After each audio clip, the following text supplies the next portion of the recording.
एक समय की बात है।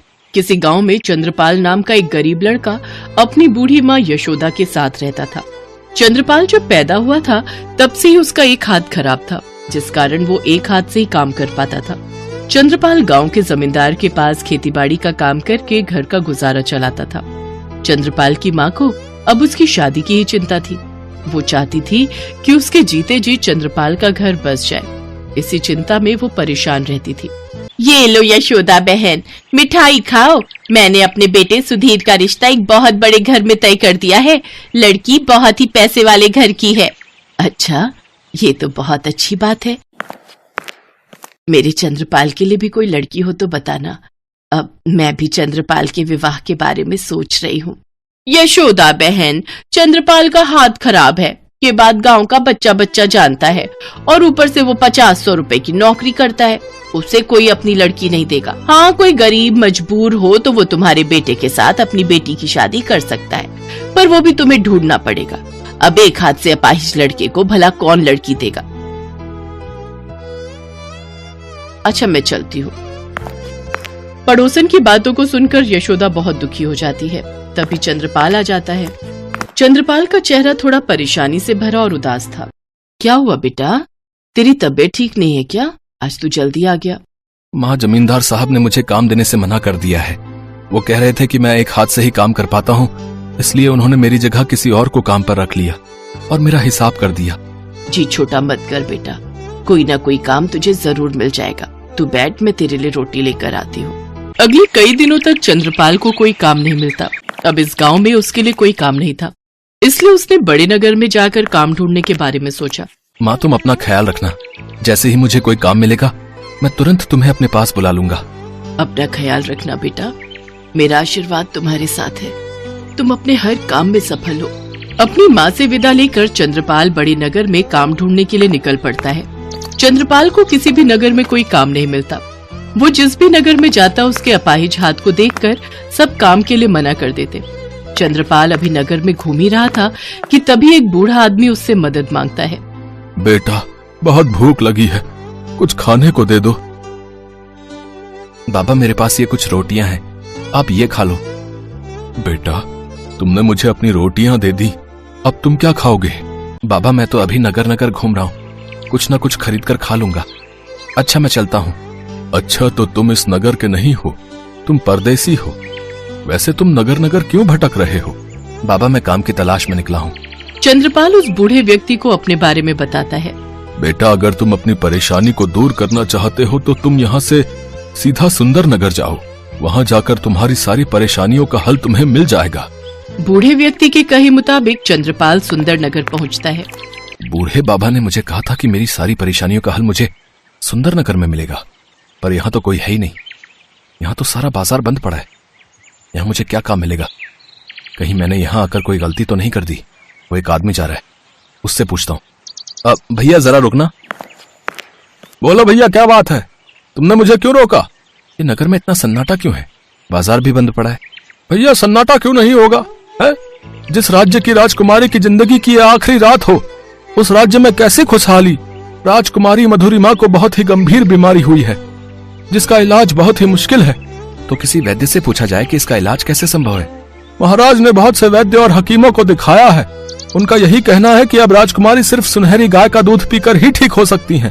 पर सुनहरी गाय राक्षस कालकासुर की कैद में है। इस नगर में हम में से किसी में भी इतनी हिम्मत नहीं कि राक्षस कालकासुर को मारकर सुनहरी गाय ला सके। क्या तुम मुझे महाराज चित्रसेन के पास ले जा सकते हो? हाँ, चलो, मैं तुम्हें महाराज के पास ले चलता हूँ। वह आदमी चंद्रपाल को महाराज चित्रसेन के पास ले जाता है। महाराज, आप चिंता मत कीजिए, मैं सुबह होने से पहले ही सुनहरी गाय उस राक्षस के कब्जे से छुड़ा कर ले आऊंगा। मुझ पर विश्वास कीजिए, बस आप मेरा सुबह होने तक इंतजार कीजिए। युवक, तुम्हारे हौसले को देखकर मेरी भी उम्मीद बंध गई है। जाओ, ये कार्य संपन्न करके शीघ्र लौटो। मैं तुम्हें उस राक्षस के बारे में सब कुछ बता देता हूँ। महाराज चित्रसेन से उस राक्षस के बारे में सारी जानकारी लेकर चंद्रपाल राक्षस की तलाश में निकल पड़ता है। राक्षस एक गुफा में रहता था। राक्षस अभी बाहर गया हुआ था। सुनहरी गाय एक पिंजरे में कैद थी। चंद्रपाल सुनहरी गाय के पास जाता है और अपना परिचय देता है। सुनहरी गाय चंद्रपाल को अपने बारे में बताती है। मैं एक जादुई सुनहरी गाय हूँ। एक बार मैं अपने परिवार के साथ धरती लोक पर घूम रही थी, तब इस राक्षस ने मुझे देख लिया। ये राक्षस मेरी ही तलाश में था।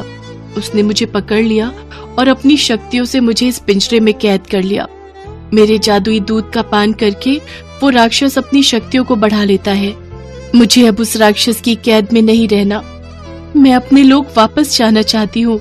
तुम्हें घबराने की जरूरत नहीं है। अब मैं तुम्हें यहाँ से छुड़ा कर ले जाऊंगा और तुम अपने लोक वापस भी जाओगी। जैसे ही चंद्रपाल गाय के ऊपर प्यार दुलार से हाथ रखता है, उसका दूसरा हाथ अपने आप ठीक हो जाता है। चंद्रपाल, मैं एक जादुई सुनहरी गाय हूँ, इसलिए जैसे ही तुमने मुझे छुआ तुम्हारा हाथ ठीक हो गया।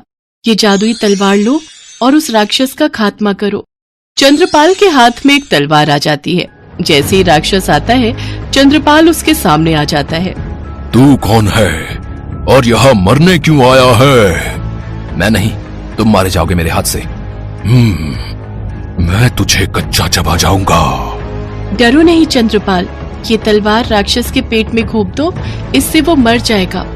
जैसे ही राक्षस चंद्रपाल को मारने आता है, चंद्रपाल राक्षस के पेट में तलवार घोंप देता है और राक्षस का अंत हो जाता है।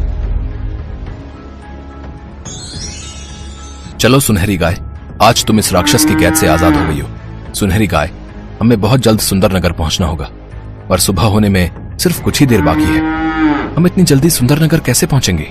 चिंता मत करो चंद्रपाल, तुम मेरी पीठ पर बैठ जाओ, हम कुछ ही पलों में उड़कर सुंदर नगर पहुंच जाएंगे। चंद्रपाल सुनहरी गाय की पीठ पर बैठ जाता है और गाय उड़ने लगती है। कुछ ही देर में वो राजमहल पहुंच जाते हैं। सुबह होने में अभी समय था। सुनहरी गाय दूध देना शुरू करती है और राजवैद्य सुनहरी गाय के दूध से औषधि बनाकर राजकुमारी मधुरिमा को पिलाते हैं। कुछ ही देर में राजकुमारी मधुरिमा को होश आ जाता है। चंद्रपाल, अब मेरा कार्य यहाँ समाप्त हो चुका है, अब मुझे जाना होगा। तुम्हारा बहुत बहुत शुक्रिया सुनहरी गाय, तुम मुझे हमेशा याद आओगी। इसके पश्चात सुनहरी गाय अदृश्य हो जाती है। चंद्रपाल, आज तुम्हारे कारण ही मेरी पुत्री को दोबारा जीवन मिला है, इसलिए मैं अपनी पुत्री मधुरिमा का हाथ तुम्हारे हाथ में देता हूँ। राजा चित्रसेन की बात सुनकर कुछ पलों के लिए तो चंद्रपाल हैरान रह जाता है। फिर सबके कहने पर वो राजकुमारी मधुरिमा से विवाह कर लेता है। उसके पश्चात महाराज चित्रसेन और महारानी सुमति ढेर सारी धन दौलत और उपहार देकर अपनी पुत्री मधुरिमा को चंद्रपाल के साथ खुशी खुशी विदा करते हैं। अपने पुत्र और बहू को देखकर यशोदा की खुशी का ठिकाना नहीं था। पूरा गांव चंद्रपाल के ठाठ देखकर हैरान था। जो पड़ोसन यशोदा को ताने सुनाकर गई थी, आज वो भी शर्म से लज्जित थी। जमींदार और गांव वाले भी चंद्रपाल को खूब मान सम्मान देते हैं।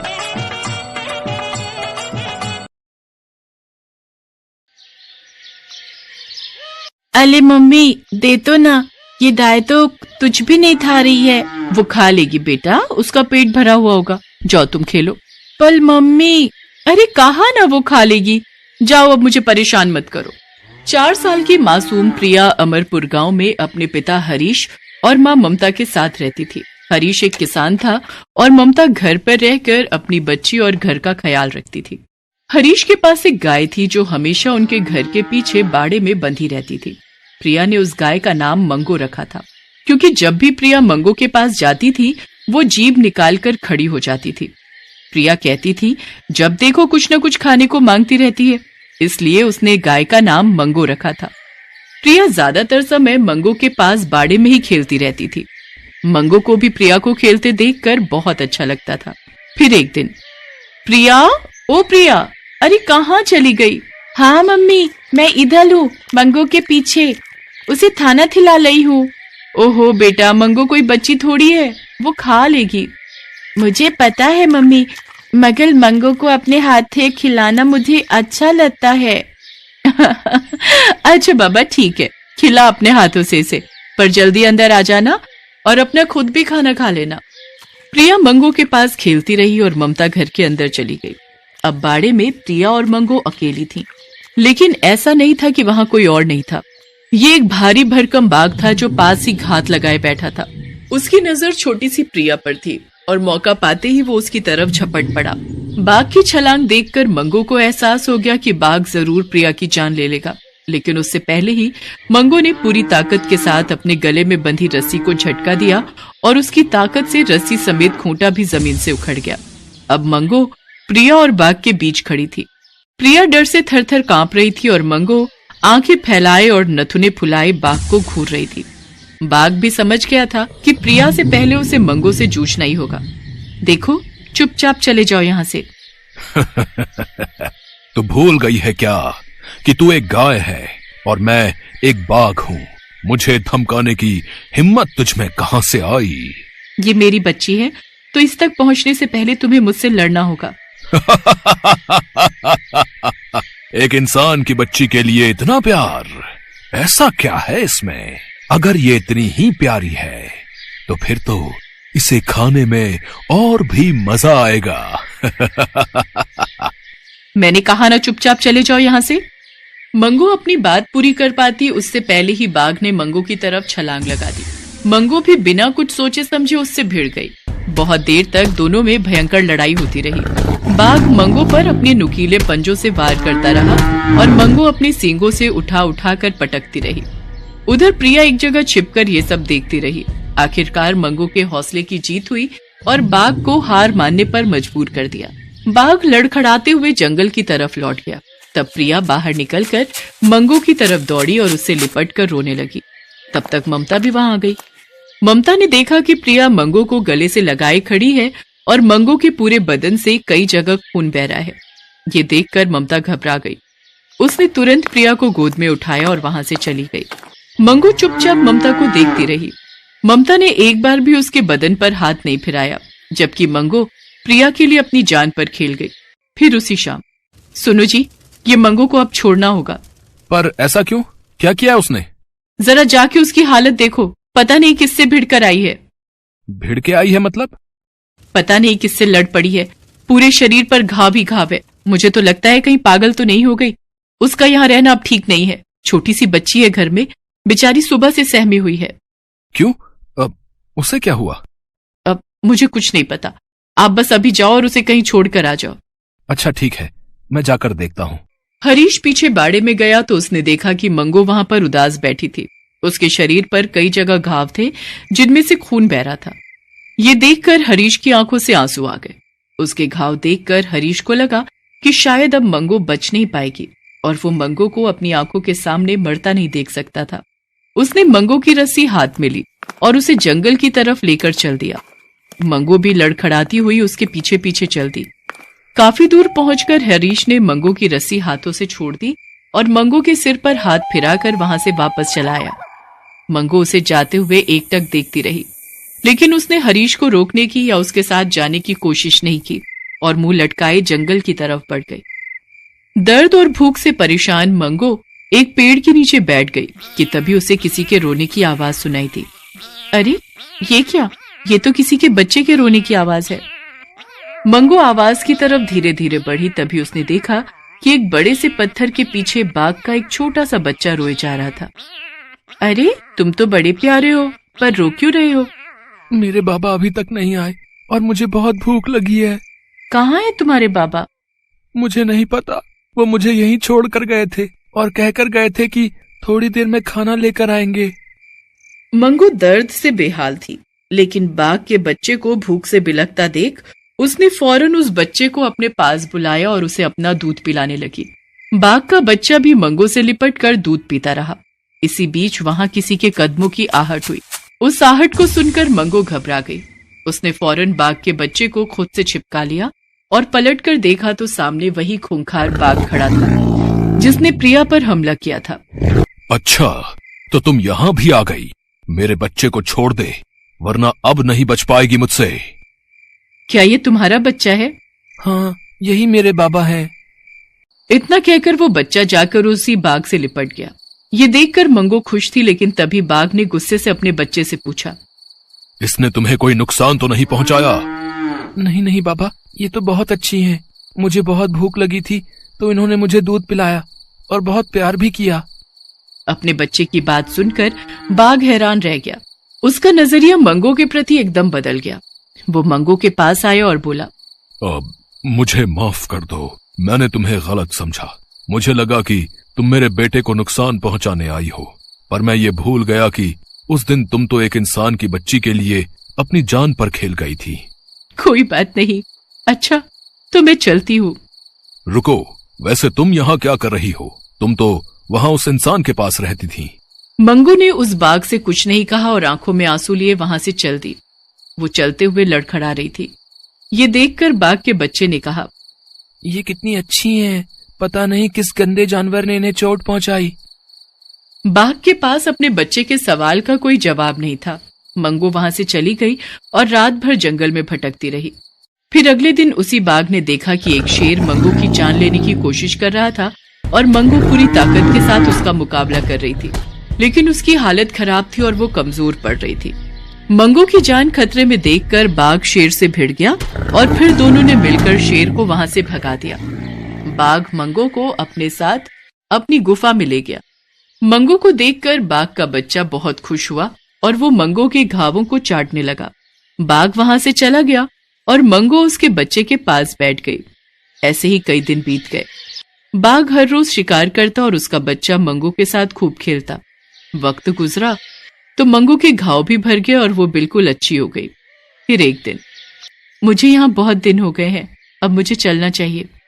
लेकिन तुम जाओगी कहाँ? उसी गांव में। हो सकता है कि मुझे कोई इंसान फिर से अपने पास रख ले। वैसे भी गाय घरों में ही अच्छी लगती हैं, सड़कों या जंगलों में नहीं। ठीक है, लेकिन तुम्हारा एहसान है मुझ पर, तो कभी भी तुम्हारी कोई भी मदद कर सकूं तो मुझे बहुत खुशी होगी। बाघ और उसके बच्चे से विदा लेकर मंगू गांव वापस आ गई। वो सीधे हरीश के घर पहुंची तो प्रिया उसे देखकर खुशी से उछल पड़ी। मम्मी मम्मी देखो, मंगू आ गई। हैं? ये फिर वापस आ गई? मंगू को वापस देखकर हरीश और प्रिया बहुत खुश थे। दोनों मंगू से जाकर लिपट गए। तभी पीछे से किसी के गुर्राने की आवाज आई। वहां दो भेड़िए खड़े थे जो हरीश और प्रिया को घूर रहे थे।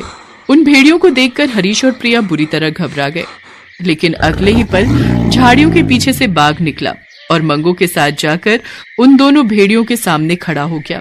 और फिर वहां पर जो हुआ उसे देखकर ममता और हरीश दोनों को अपनी गलती का एहसास हो गया और उन्होंने मंगू को बड़े ही प्यार से वापस अपना लिया। अब मंगू के पास दो परिवार थे। एक जगह वो प्रिया उसकी बच्ची थी तो दूसरी तरफ जंगल में वो एक बाघ के बच्चे की माँ थी। हेलो दोस्तों, कैसे हैं आप सब? हमारी कहानियाँ देखने के लिए हमारे चैनल को सब्सक्राइब कीजिए और हाँ, बेल आइकॉन पर क्लिक करना मत भूलिएगा।